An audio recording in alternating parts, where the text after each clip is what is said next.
mademu ama wanawake. Hii swala ya mwanamke kuuliza mwanaume utanioa lini, mara nyingi mimi ninaona ni kama ikifika wakati mwanamke unauliza mwanaume utanioa lini, nadhani utakuwa ushafeli katika maisha yako, sababu hautakiwi wewe kusema. Inatakiwa mwanaume akwambie, si wewe mwanamke kuja mbele ya mwanaume kusema utanioa lini. Nafikiri utakuwa ushafeli, na kufeli kwako ni wewe mwenyewe kupenda kwako.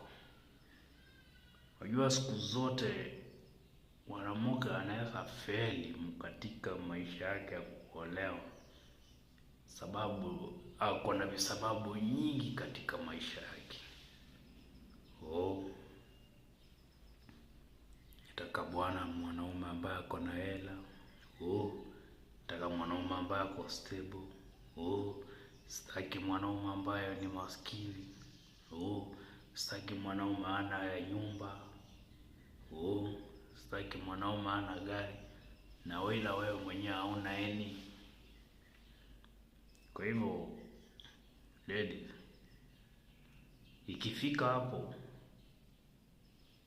unajua unapo siku zote kusema hivyo kwa kila mwanaume anapokuja mbele yako ama kwa macho ya maisha yako, na hivyo ndio wanaondoka wakiendanga kabisa, na watawairudi nyuma tena na kuangalia tena maisha yako.